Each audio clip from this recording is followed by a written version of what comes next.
Hello, everyone. Wonderful to be back here at the Bled Strategic Forum. My name is Ali Hassan. I'm an international presenter and journalist, and I've had the pleasure and privilege to grace this stage so many times in the years before. And I'm looking in the audience, I'm seeing many, many familiar faces. Former President Pahor, always great to see you. I'm seeing former Turkish Foreign Minister Mevlut Çavuşoğlu. I saw him here. Great to have you with us. But I'm also seeing some first-timers. Yulia Navalnaya, wonderful to have you with us, of course. We'll be seeing you up there in a moment. Garry Kasparov, I'm seeing him here in the first row. First timer, I believe. It's great to have you with us indeed.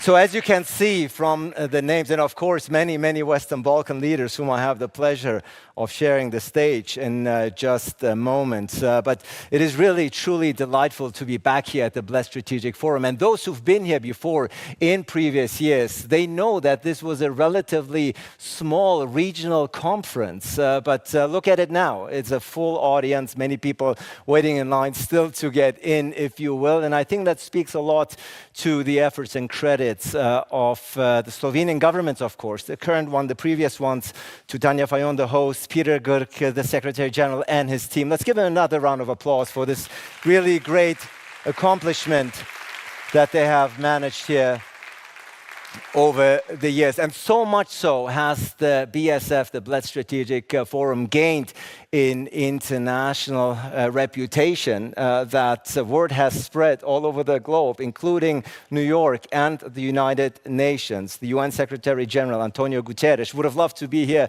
Unfortunately, his schedule prevented him from being with us in Slovenia, but he still didn't want to pass up the opportunity to address this very distinguished audience. Let's see what he had to say. This year's Bled Strategic Forum comes at an opportune moment as Slovenia assumes the presidency of the UN Security Council. I congratulate Slovenia on the vital responsibility during these crucial months. You gather as our world is beset by challenge after challenge: poverty, hunger and inequality, climate chaos, a global financial architecture that is not providing an effective safety net for developing countries, a flouting of human rights, international law, and United Nations Charter around the world, and ferocious conflicts that are inflicting suffering, misery, deaths, and the largest displacement of people since the Second World War. Your team, A World of Parallel Realities, pinpoints the problem. We are living in a world divided. Healing this divide and tackling the challenges facing us requires finding common ground solutions. Solutions such as accelerating action to achieve the Sustainable Development Goals, reforming today's outdated, dysfunctional and unfair global financial architecture so that it better represents developing countries and responds to their needs, tackling the climate crisis and anchoring economies in renewable energy, standing with the world's most vulnerable people, including those living through conflicts and humanitarian emergencies, and recommitting to the timeless values and the principles of the United Nations Charter: peace, sustainable development, human rights, and upholding the dignity and equality of every woman, man, and child on earth. This month's Summit of the Future is a chance for leaders to put forward new solutions and commit to action that can revitalize the multilateral system and build trust in what we can accomplish as a united human family. Across all this important work, I know we can count on you. Let's bridge divides and bring people together in common purpose for a better future. Thank you so much to the UN Secretary General, who I'm sure is very excited about Slovenia taking over the presidency of the Security Council very soon. But now I have the great pleasure of inviting a female leader here up on stage who has shaped European politics for the past 4 years and will do so for the next 4 years. She's already been here 5 years, I'm sorry. So she's given me this sign here. There you have it. I was thinking of US cycles. It doesn't work the same. 5 years, you have an extra year, so more work to be done. I'm looking forward to that. So for the next 5 years, a lot of challenges that Europe will be facing. We've already listened to the speeches prior, but of course, she will embark on a very challenging, but hopefully fruitful endeavor. She was already here 2 years ago. We're delighted to welcome her back, the President of the European Commission, Ursula von der Leyen. Herzlich willkommen. Schön, Sie wiederzusehen.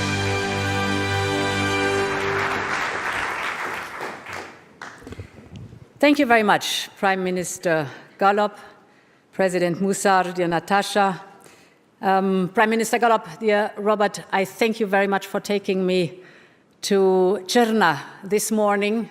I had the opportunity to visit Črna, to be back in Slovenia, to the stunning beauty of Slovenia, but I was there last year, right after the devastating floods, an effect of climate change. We should not fool ourselves about that. It is something which we will see more often. And it was heartwarming and welcoming to see how much progress has been done compared to last year. Last year, destruction, devastation, everything covered with mud, people desperate, of course. Today, reconstruction, recovery, cooperation, amazing people with solidarity working together. And indeed, you know that Europe is by your side. And I could reassure the people of Črna, but of course the people of Slovenia, Europe will stand by your side to work on the recovery and reconstruction after these devastating floods. You can count on us.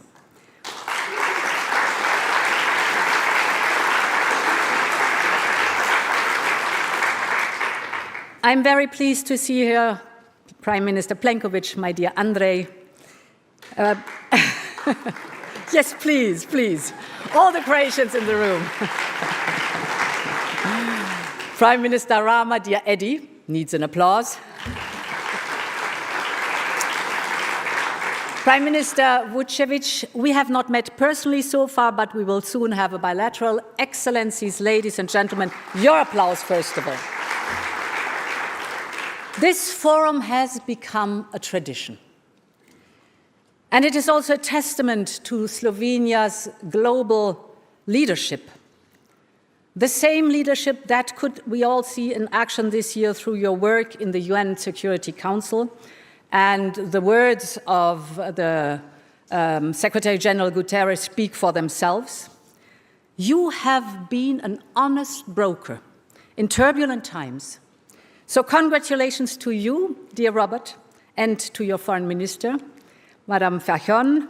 You have made Slovenia stand out on the global stage. Congratulations to that.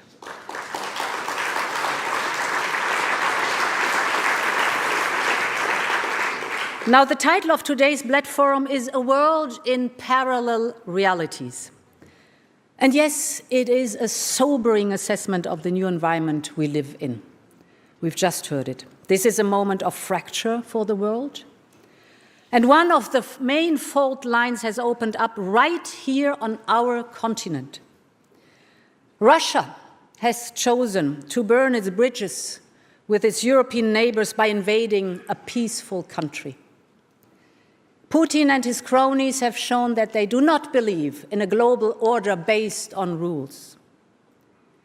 They believe they can do anything they please within their so-called sphere of influence. And dear Yulia Navalnaya, we have not forgotten the fate of your brave husband, Alexei Navalny. They fought him.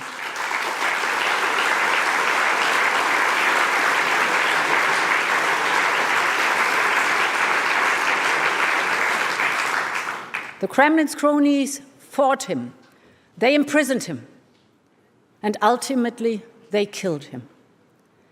But they cannot kill Alexei Navalny's dream of a free Russia because it lives on in you, dear Yulia, and in so many others.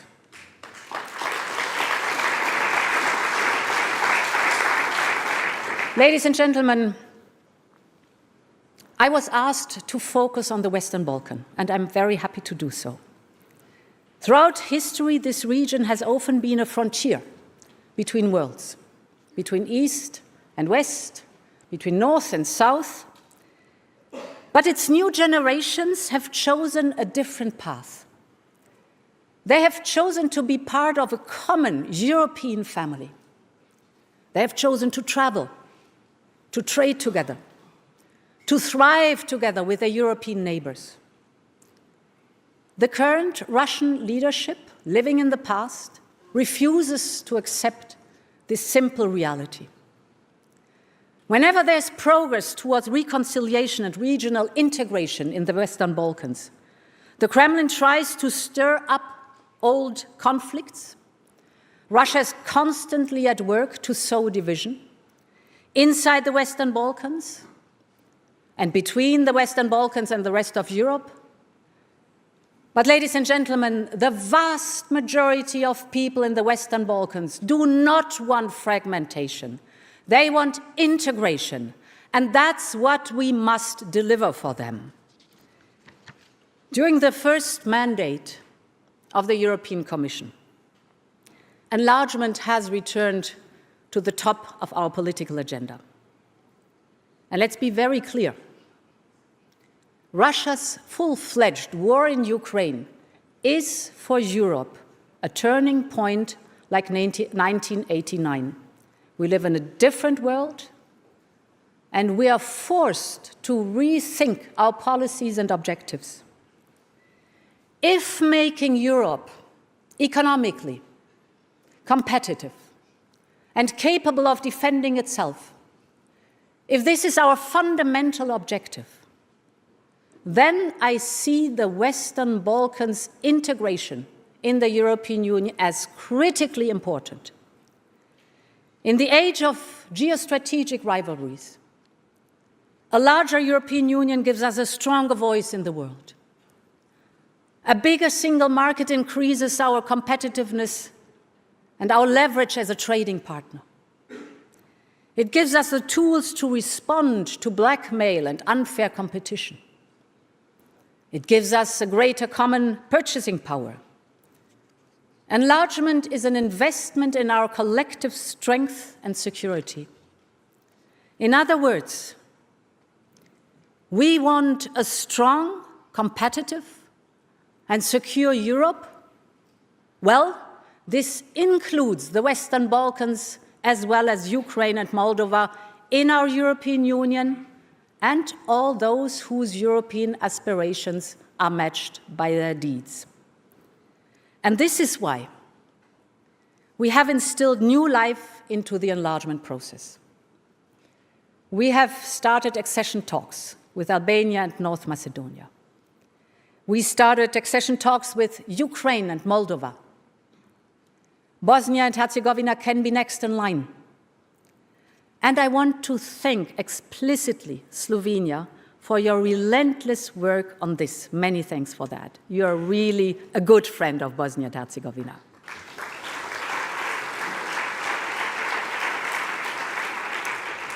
And it was this strategic reasoning that urged us to rethink our enlargement strategies and to come with the idea of a gradual integration. Exactly 1 year ago, we launched the new growth plan for the Western Balkans. And this work is beginning to show results. And let's pause for a moment and celebrate these achievements, of which you, the Western Balkan leaders, should rightfully be very proud of. Tirana is Europe's fastest growing airport. European companies are setting up shop in Serbia and Bosnia-Herzegovina at an accelerated pace. Kosovo's economic reforms have been heralded by the IMF and are generating economic benefits. North Macedonia's investments in infrastructure are a source of inspiration. Montenegro has just seen its credit rating upgraded on the back of its sound policies.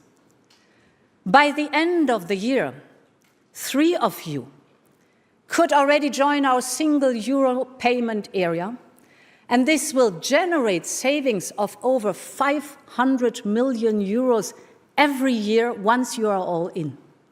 Dear friends, it's not even a year since we formulated this objective. Now it's an emerging reality. I think you can be so proud of it. Congratulations to that work.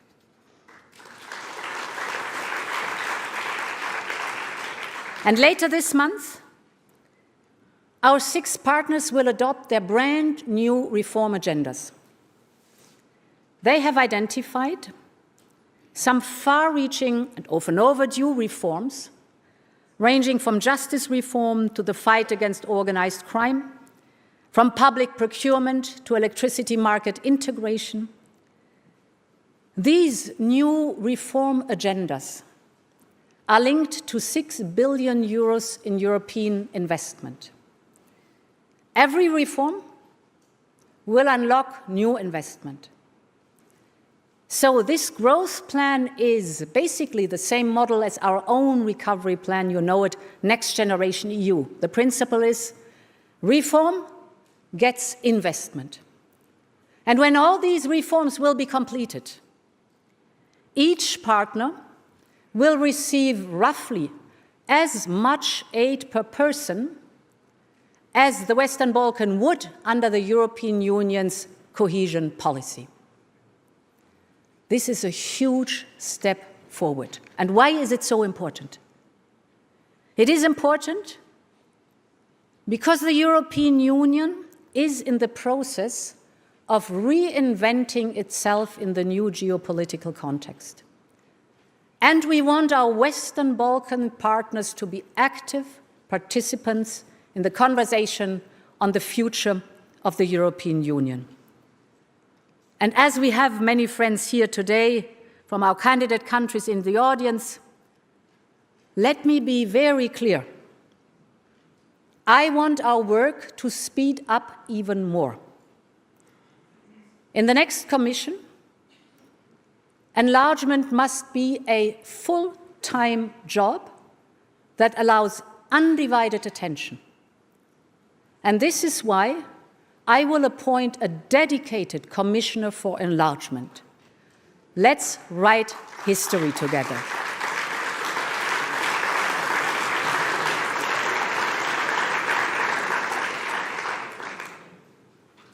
Our political will to integrate the countries in the region as soon as possible comes along with our firm determination that the European Union is a community of democracies. Any compromise with our democratic principles would be fatal to achieving our objectives. Both EU member states and the countries in the Western Balkan region will face tough choices. Bilateral disputes should be dealt with. Integration in the European Union will depend on governments making difficult and, yes, sometimes unpopular decisions. But this is the time we live in. Postponing decisions means making wrong decisions. But taking decisions, moving forward, means taking the lead, shaping our future, being the masters of our own destiny. And this is the essence of Europe. This is the spirit we must have to navigate the challenges of a fracturing world. Thank you very much for your attention, and long live Europe.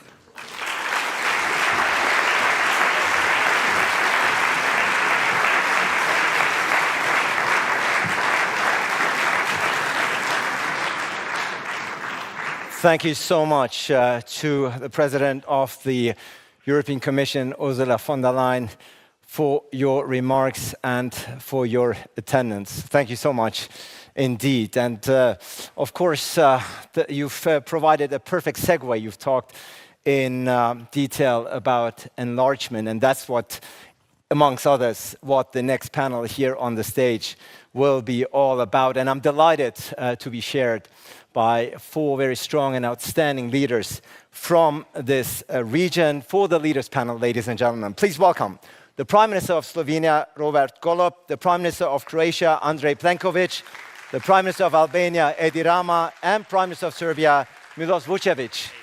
Always good to see you. Pleasure. I'm all the way on the left. You see the names. You see the names. Good to have you. Wonderful to have you all with us.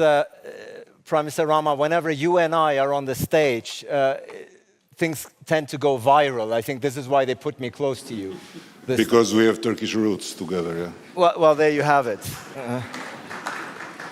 But Prime Minister Golob, I want to give everyone here on the stage a quick opportunity to react to what the President of the European Commission just said. She says she's going to appoint a full-time commissioner in charge solely for EU enlargement. I want to give you a chance to respond to that directly. Okay. Now it is. Okay, first, greetings to the audience, President, all the excellencies. I think that it is the right response to the times that we live in. Speaking about difficult times, sometimes we overlook those perhaps a little bit smaller, but more complex problems very close by. And I think that in the last couple of years, and I would like also to thank Andrej for working together at the European Council to really put forward the notion that the Western Balkans shall not be overlooked. On the other hand, that they need to be brought closer. I think a full-fledged commissioner really focusing on this particular area is the right approach, but not just that. It is so important what President of the Commission was also mentioning, and that is the growth plan, with its own funds, finances, which are at the disposal of how to award those undertaking the reforms. Something which Eddie was, in the past, I guess, rather frustrated about, because it was all in process, saying either you get everything once you get there, but you may not be getting there like for another 20 years. And now this approach has been changed. And I think these two changes, full focus on one hand, but on the other hand, having some concrete mechanism backed with money, I think that could do miracles for the future. Thank you so much, Prime Minister, for your first initial reaction to what we just heard. Prime Minister Plenković, you are, of course, your country, Croatia, was the very last one to join the European Union in 2013. So you can say you've already done your homework. You have been in the club for many years, but still, what do you make of the President's remarks about a full-time EU commissioner on enlargement, devoted to EU enlargement? I think it's logical. It's also lessons learned from her first 5 years, and I'm very happy that we all supported her in her new mandate for another 5 years.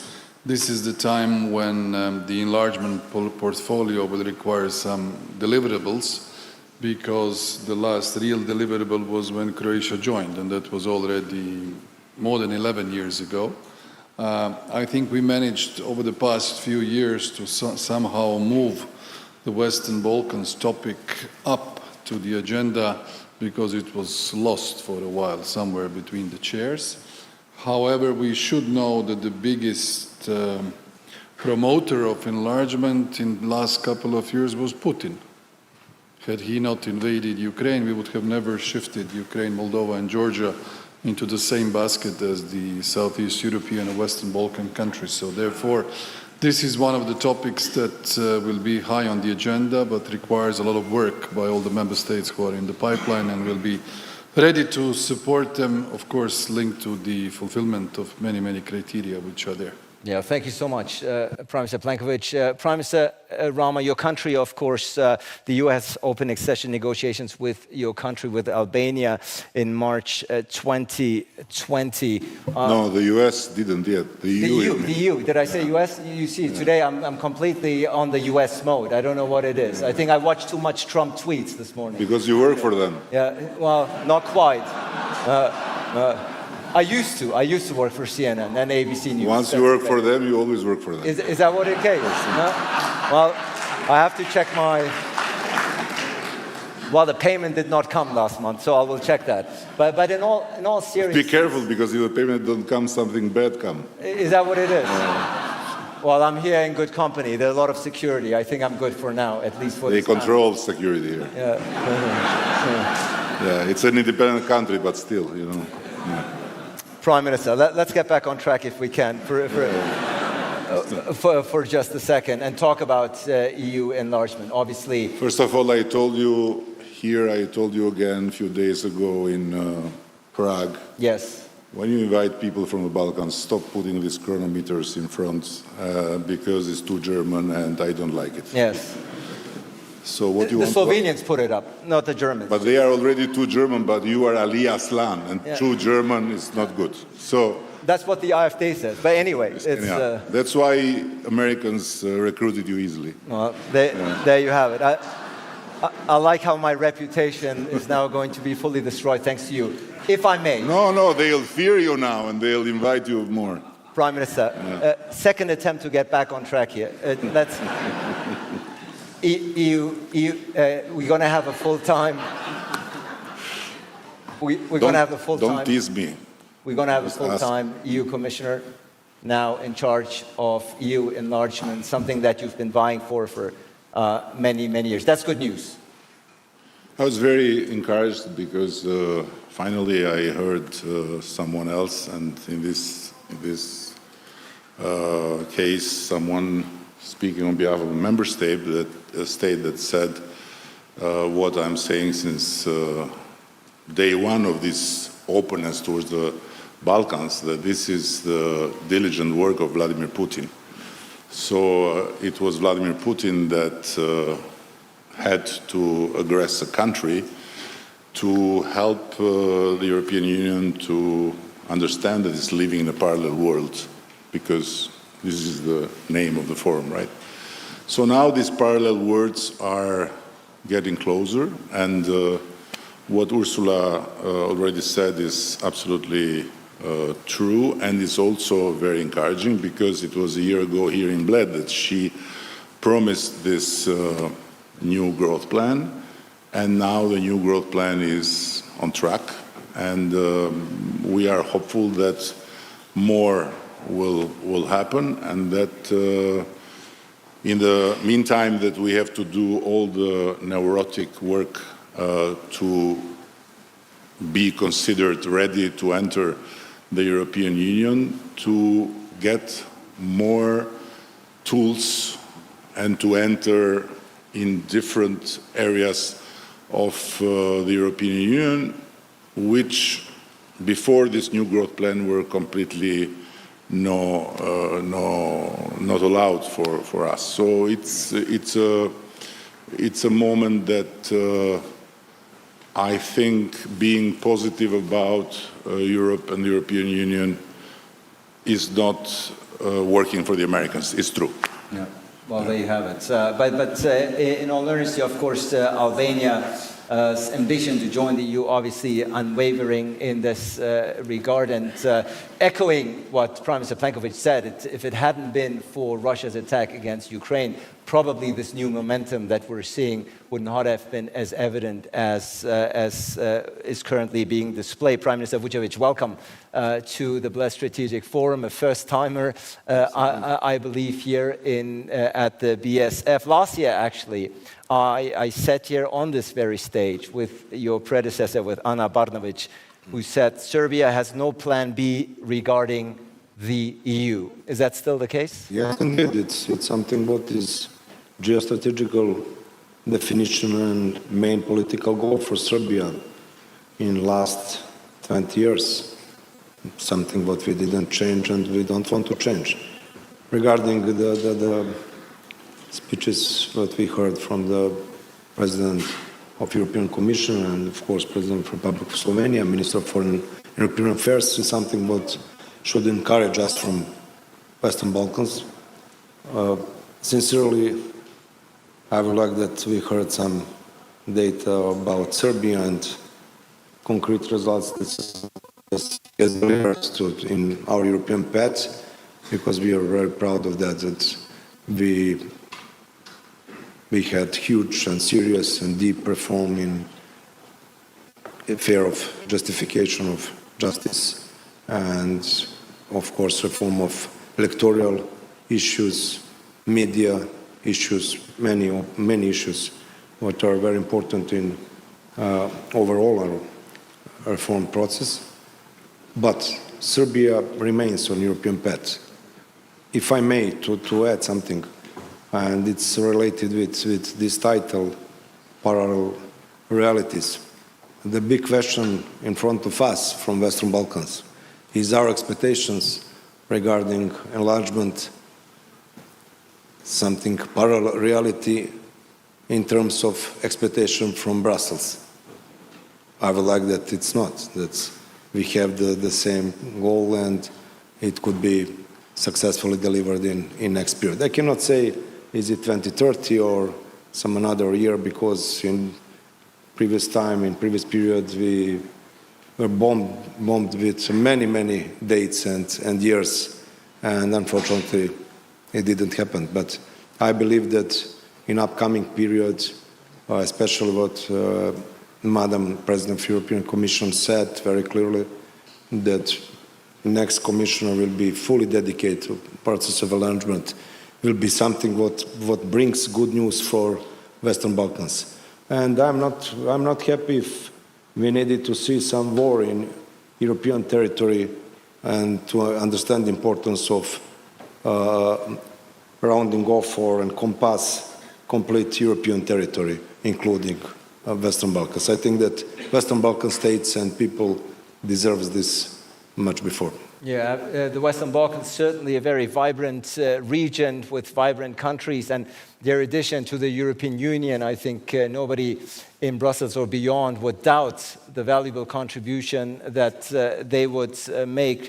Prime Minister Golob, of course, during the opening speeches, both from the President of the European Commission, but of course also your Deputy Prime Minister, Russia's war against Ukraine was very much at the forefront. It is a war that is now in the third year. Your country's support for Ukraine has been unwavering since the start. We heard it also before. Is this, in some European capitals, you sometimes get a sense there might be a war fatigue, some waning support perhaps amongst the public. Is that when you travel around Europe and speak to your counterparts, is that the sense that you're getting? Or would you say that Europe remains committed since, as fully committed since day one?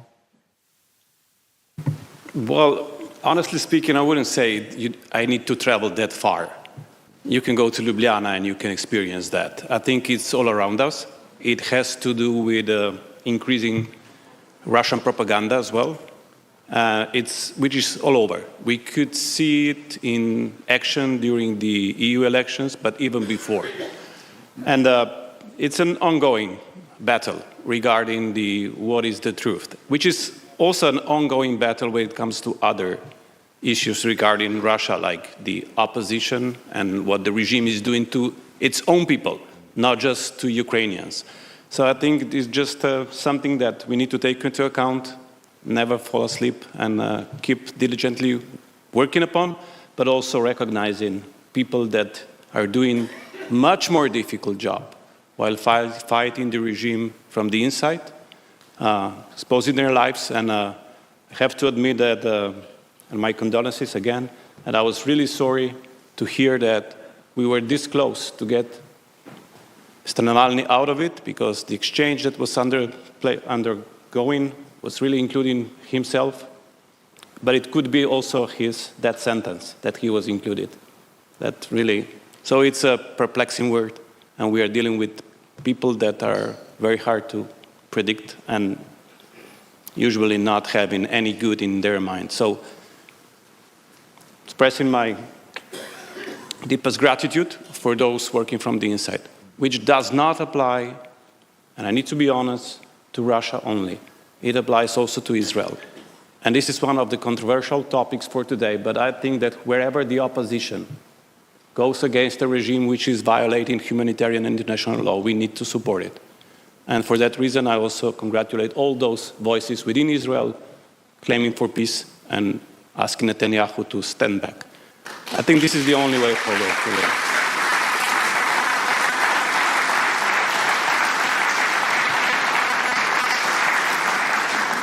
I will, of course, revert to you in just a moment and talk about that very issue about Gaza and your country's decision to recognize Palestine as an independent and sovereign state. Let's stay for a moment still on the Russia-Ukraine front. And I want to bring in Prime Minister Vučević here. It's no secret, of course, that your country, that Belgrade maintains, traditionally and historically has maintained close relationships with Moscow. That has not changed since the February 24th, 2022. Sometimes there's a segment that Serbia is involved in a bit of a balancing act. On one hand, as you pointed out here today as well, like your predecessor last year, there's no plan B to Serbia's plans vis-à-vis Europe, but at the same time, it is not willing to shed its close ties to both Russia and China, for that matter. But let's stay with China here for a second. Do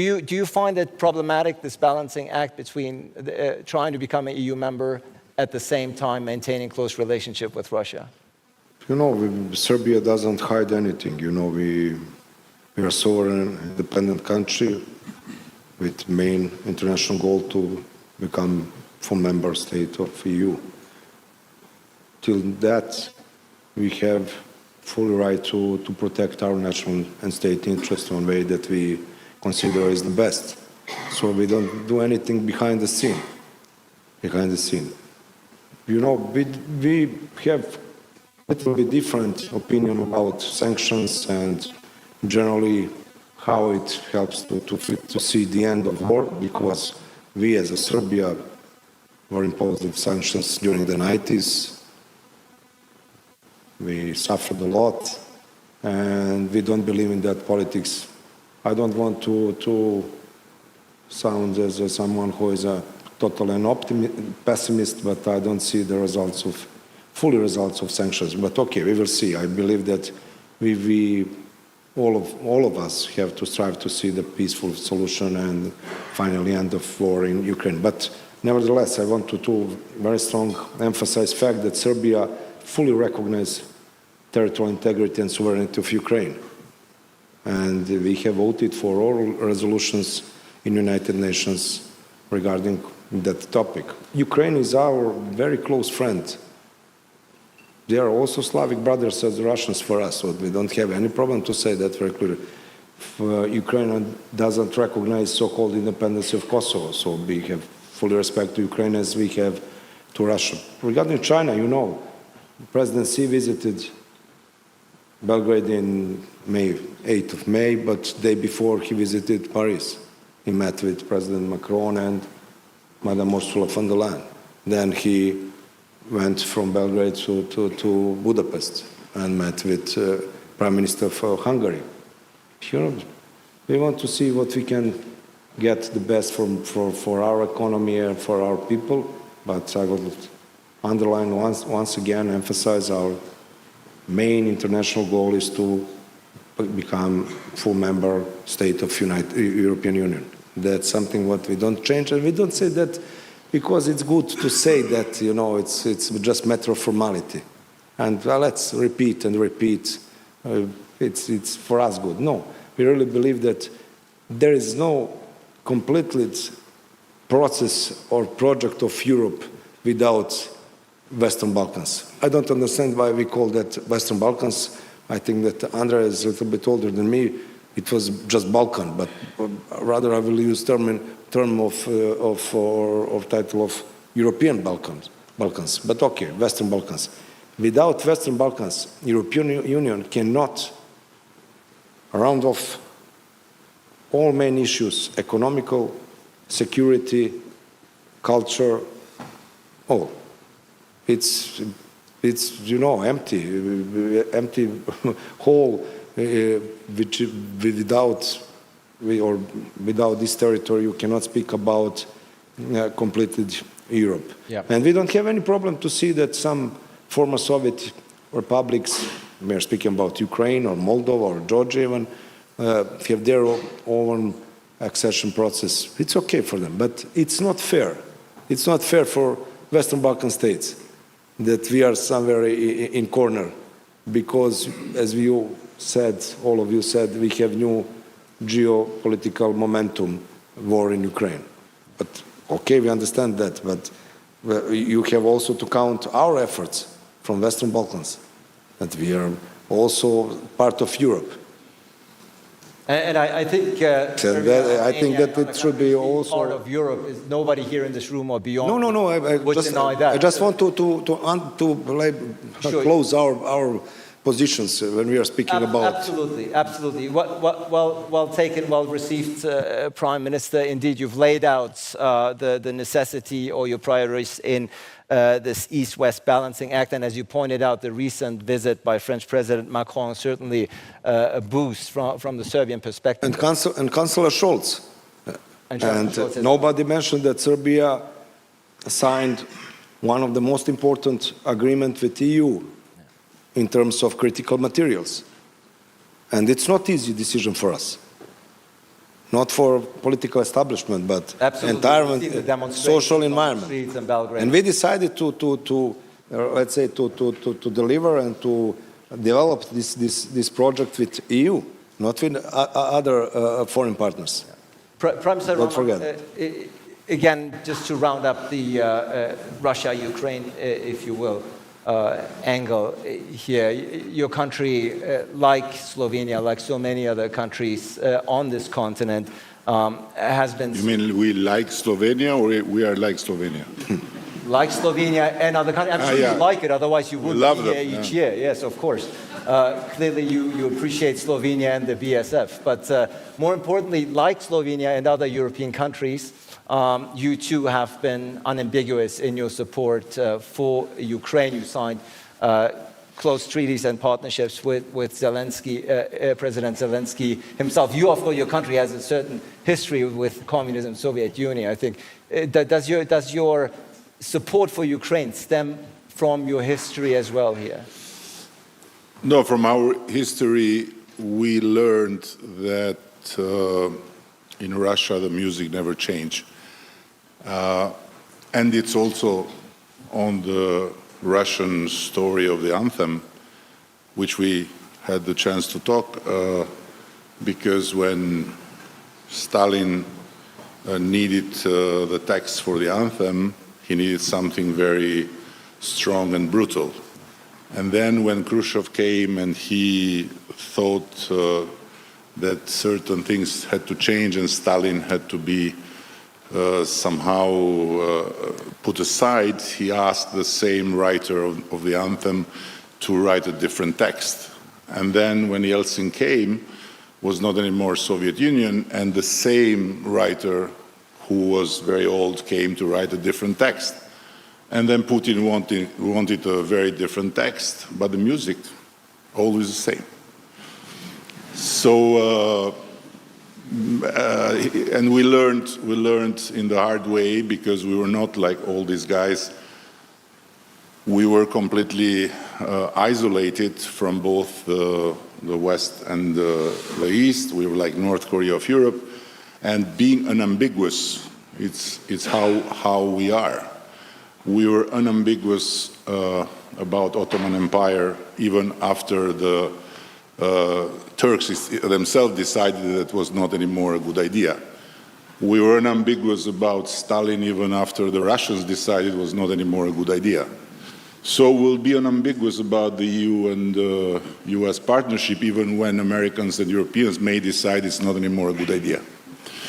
So we are fully behind Ukraine, also for a very simple reason, that it looks like completely unreal and surreal that in our time, a country in Europe can decide to change the borders brutally, by force, by taking what pretends to be its own part. And this is completely not possible for us. But we are very much aware that we are very small to change the destiny of any battle. And we tried hard for 50 years to be the center of the world. It was not a good idea. So we are now very proudly aligned with our friends and our partners, fully behind the United States, like you, and the European Union. So for us, it's all very clear. There is no shadow in the middle. It's very black and white. Yes.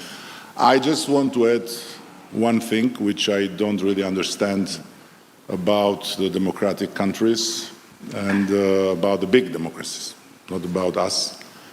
Is this thing that we repeat and repeat and repeat, that Russian interference, Russian interference, Russian interference, Russian here, Russian there. And I also heard the president of Bled forum to say, I believe in humanity.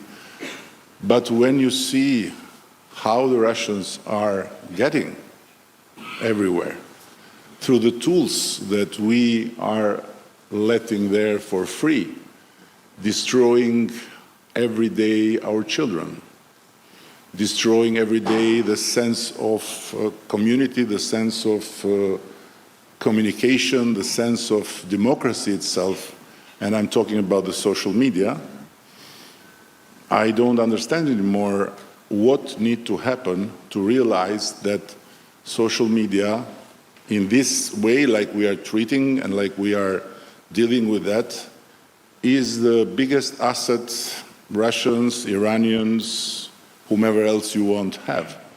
And I would stop by saying, look at the TikTok version in China. It's a beautiful reality there. It's a country you'd like to live immediately. Look at the TikTok Chinese version for us. It's the ultimate hell.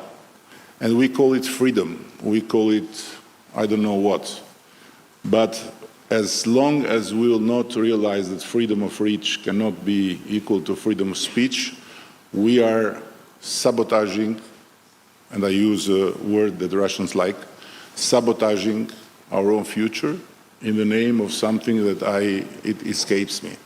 And I don't think our parents were stupid, and generations of parents were stupid to ask us to behave with education, to think twice before we speak, to not show in public all the depth of our guts and so on and so further. And I don't think that the press was less free when there was fact-checking, when there was no way to get out and to offend and to abuse and to do all the most horrible thing to another human because you have a different opinion from him or her. So in this, I think that we are missing the point that the Russians and all the other forces that do not like our way of life are being given a free ride through our fantastic space of freedom of speech. Well, we'll certainly be hearing more about the subject matter later on in a one-on-one conversation with Garry Kasparov here on stage, which I'm very much looking forward to. I think a point that we will take into the discussion with him. But Prime Minister Plenković, please jump in. I know you wanted to also remark, Croatia has been standing by Ukraine as well from the get-go. Do you see any changes within the Croatian public as far as the steadfast support is concerned?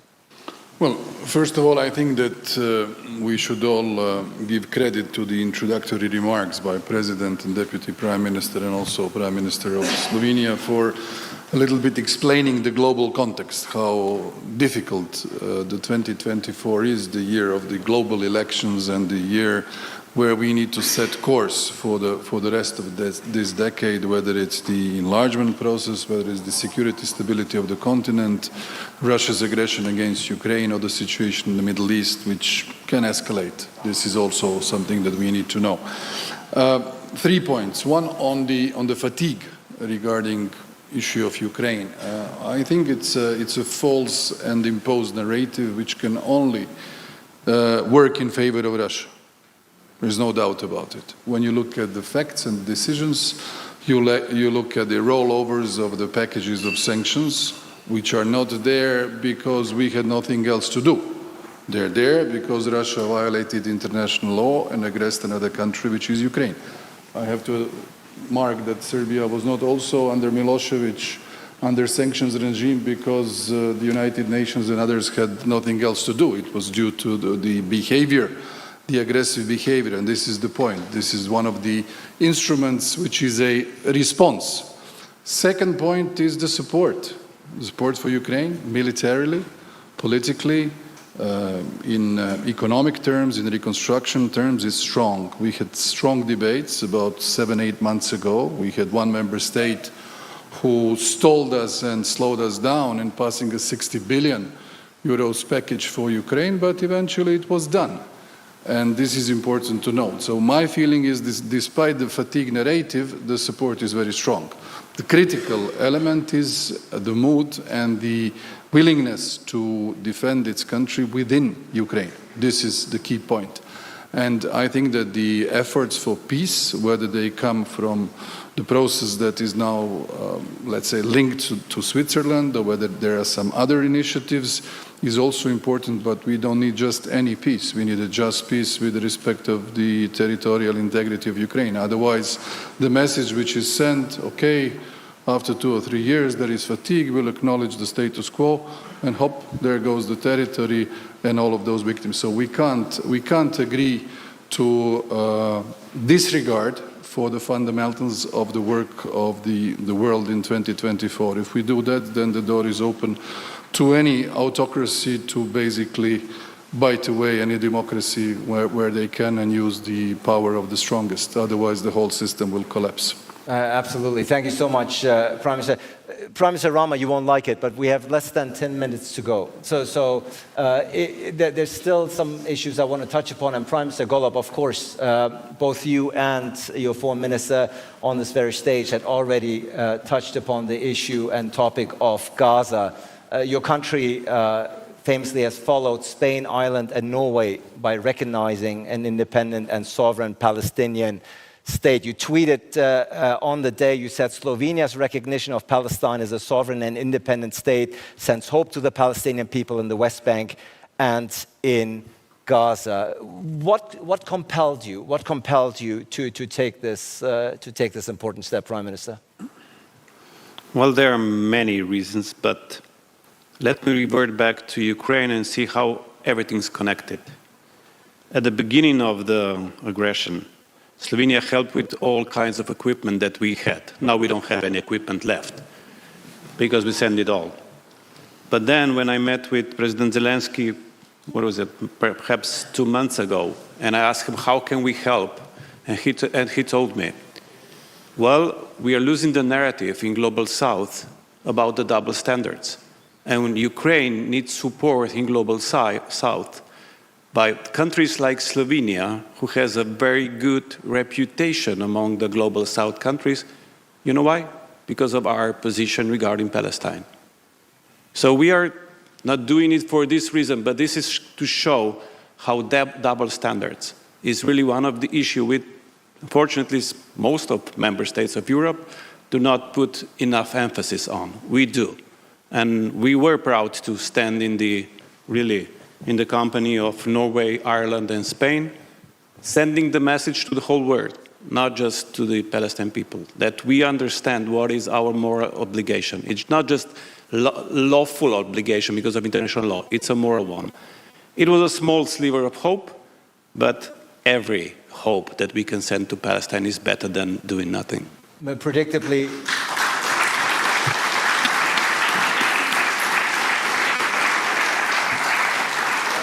we're going to have sessions here on the Middle East later on as well, which I'm looking forward to. But predictably, of course, the reaction from Israel wasn't positive. Israeli Foreign Minister Israel Katz tweeted, the Slovenian government's decision to recognize a Palestinian state rewards Hamas and its attack on October 7. What's your reaction to that? Well, the fact is that it all started, in a way, on October 7th. But the response was totally disproportional. At the beginning, what we witnessed was catastrophe. Then we witnessed horrors on the Palestinian side. Now what we witness, we don't really believe what Netanyahu is doing is really wanting to liberate the hostages. The latest developments show that it's all about him staying in power and has nothing to do with the hostage release. And that's really something that he will have to really, a certain day, he will have to explain to his own people. That's going to be really bad day for him.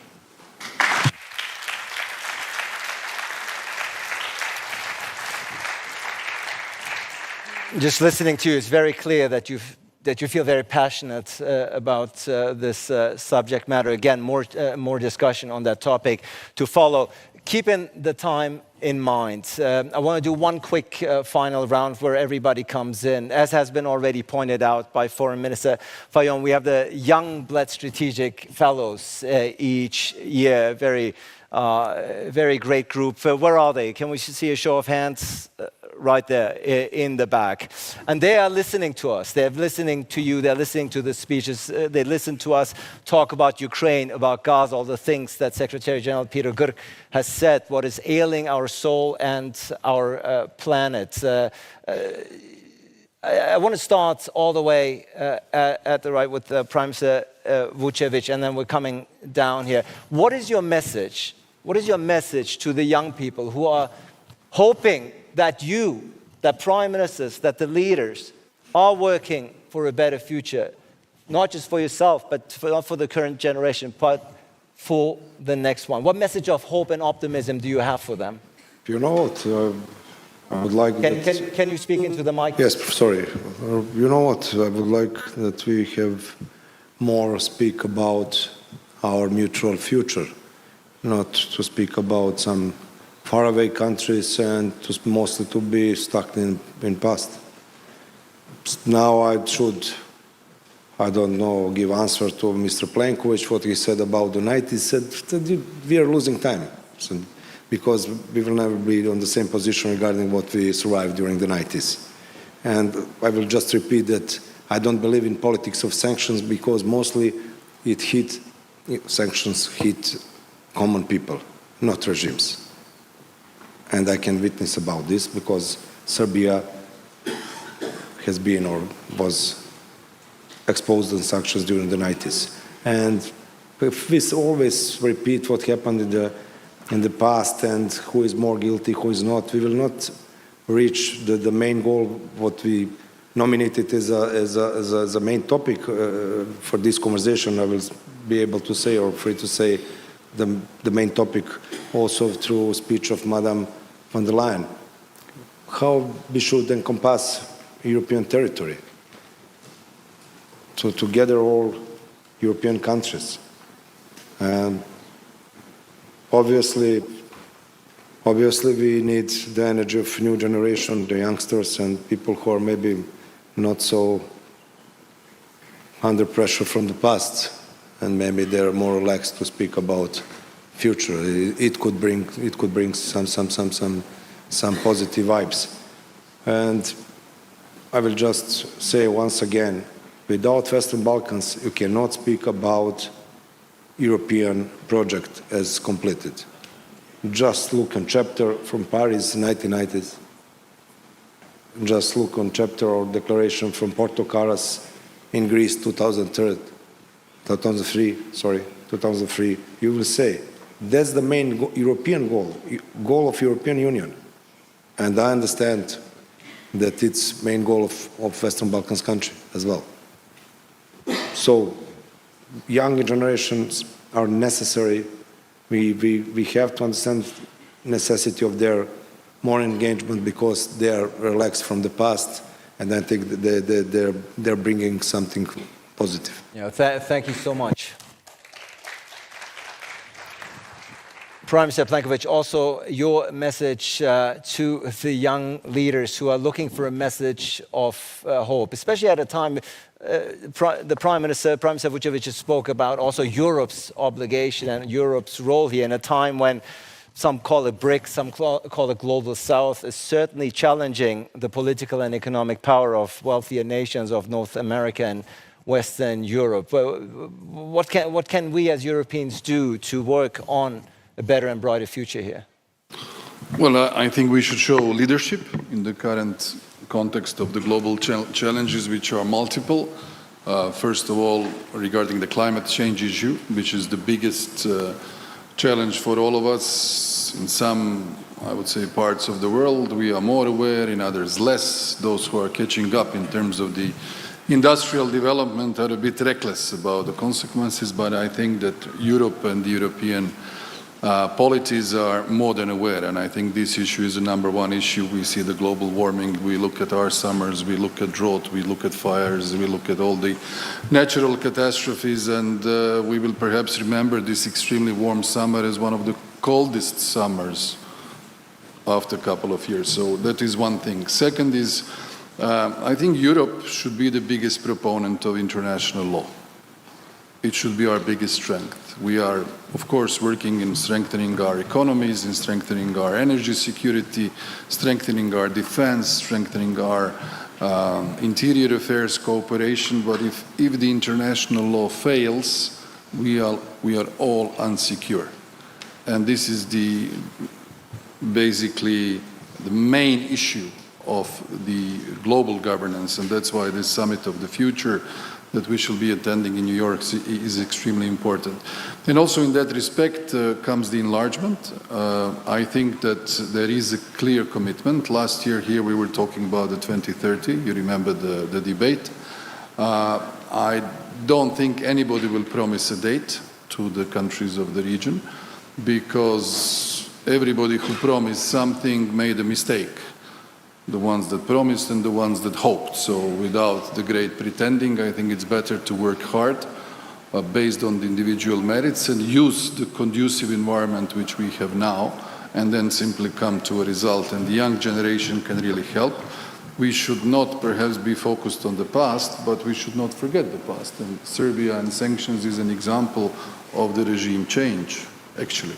It was something that happened and we all know it. Actually, Koštunica was a superstar of the first Western Balkan summit that was in Zagreb in November 24. I don't think he came there solely because of the wish of the people, but of a wider international community's effort. So strong support to Ukraine, two-state solution is our position in terms of Israel and Palestine.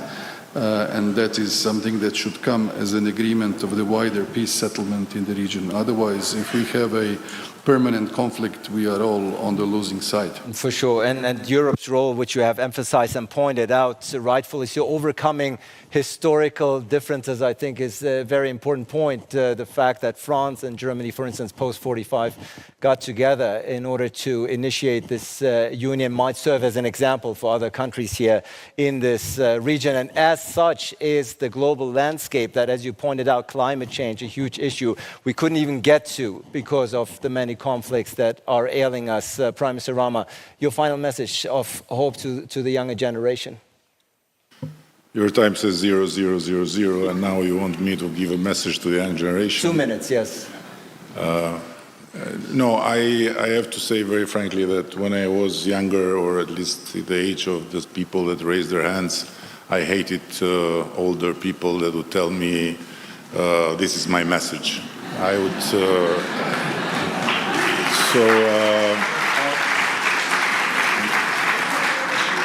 And while you gave me time to think about the answer, I was just thinking that all the best decisions in my life were made when I didn't follow the advice of them who were older than me. So I would not be here, by the way, if I would listen to the messages of the older. But this being said, I want to say one thing, that the only difference I see that is regrettable between the time I was in their age and today is that today the young people have much less belief in politics. And they make a big mistake, because when you think politics is not something you have to deal with because it's dirty, because it's bad, because it's represented by people like them that have messages, Oh, I'm looking forward to the bilateral you lose the point. You lose the point because you cannot escape from politics. Politics is after you all the time. So there are two ways. Or you stay somewhere there in the darkness and you raise the hand and said, please give the message, and then you applaud when you hear the message, which practically I don't know what it meant. But, and then you suffer the decisions of politics, or you just get on the stage and you engage with politics.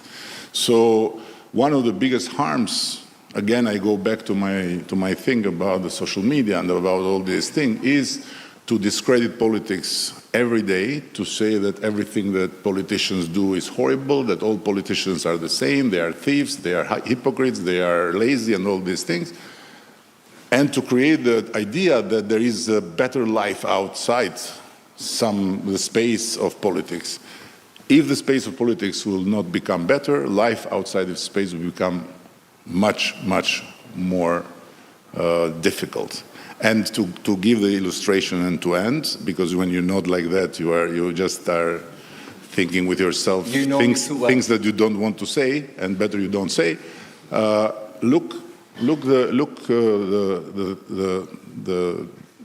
What politics, when it's not really up to the task, does to Ukraine. We will win. Ukraine should win. Victory is the only option. Very good. And then we'll give you this type of weapon, but you have to use only in this direction and only for that number of meters. We'll give you this type of bullets, but you have to spend them only for this purpose. And we'll give you this type of missile, and you have to throw it, but not farther. So it's like entering in a football pitch and having to have a game with a very strong team, and you give to your team one shoes, and then the other hand is barefoot, and then you say, don't use this hand. So, or we go with them full-fledged, and really we give them everything they need, and we give them now, instead of giving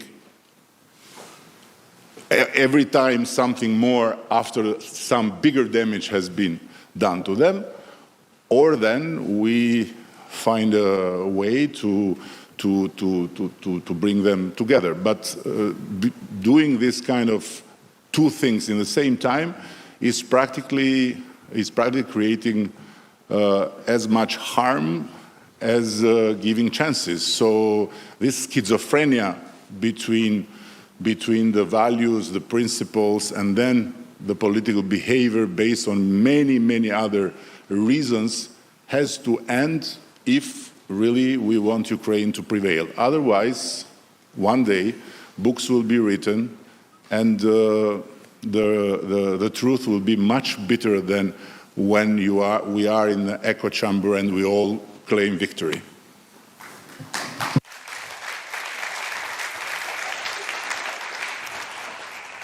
Thank you so much for your final powerful words. We started this session with your remarks, Prime Minister Golub. We're going to end it. I know it's hard to top this answer now, but I want to still give you a chance for some final remarks. You invite him, he gives you a chance, you know. You all need to understand that the clock is showing 00, so I can talk as long as I wish. Absolutely. And No. it's your show. So. No, but I often hear that I'm too optimistic a person, making too many promises, which is true from time to time. But nevertheless, I would like to finish it on a positivistic tone and say to the younger generation that you always dream big. Small dreams are no dreams at all. But please, never, never, ever think that big dreams can come true fast. Then they're not big. There is no way you can achieve anything significant in any regard if you think you can achieve it without real effort and without plenty of time and effort invested. This is one lesson that most of the politicians forget about the first day we get elected, and we promise too fast schedules And you don't have that luxury, not the younger generation. It's going to be an uphill and a very long-term battle, especially when it comes to climate. But still, dream big, persist, and keep insisting, asking us that we do the same. And perhaps we can come to a conclusion that is going to be really good for all of us.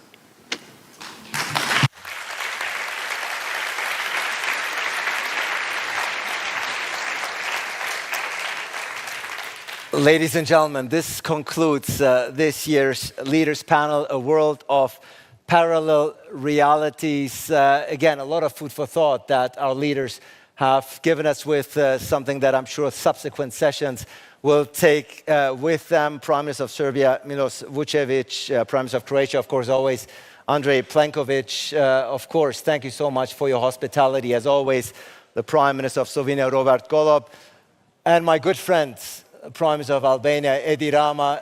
Next year, you will do a one-on-one with you here. Thank you so much. Thank you. Thank you. Thank you so much.